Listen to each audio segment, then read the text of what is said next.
What's going on, guys? Today I'm going to show you how to add this light to your bathroom fan in just under 5 minutes. First thing we need to do is remove the old cover, and right underneath the old cover it's going to have these spring clips.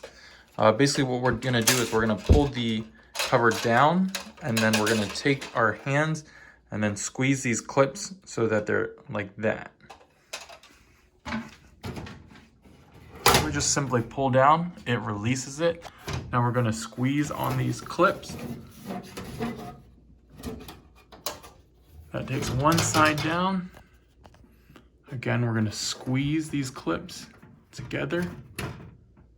And then you see how it closes up that connection? That's how you remove it. So once you have that removed, we simply take our new one, we re-clip it back in there. Before we do that, we need to plug in this plug here and then plug our fan to there. So here's the fan. We're simply going to unplug this. Take our new fan, plug it into here.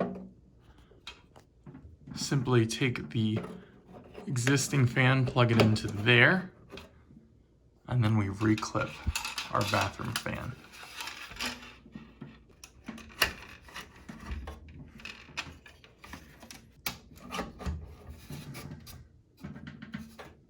Just take the fan now, push it back up. Make sure it's lined up so that you don't see any holes around it. And then let's go ahead and test it out. You can see the fan is running as well as the light. If you guys found the video helpful, please leave me a thumbs up. I will leave a link in the description for the product as well. So check that out if you guys are interested. This is the FG600, meant for Broan and NuTone. And that's about it. So if you guys found the video helpful, again, please leave me a thumbs up. I will see you guys in the next one. Thanks for watching.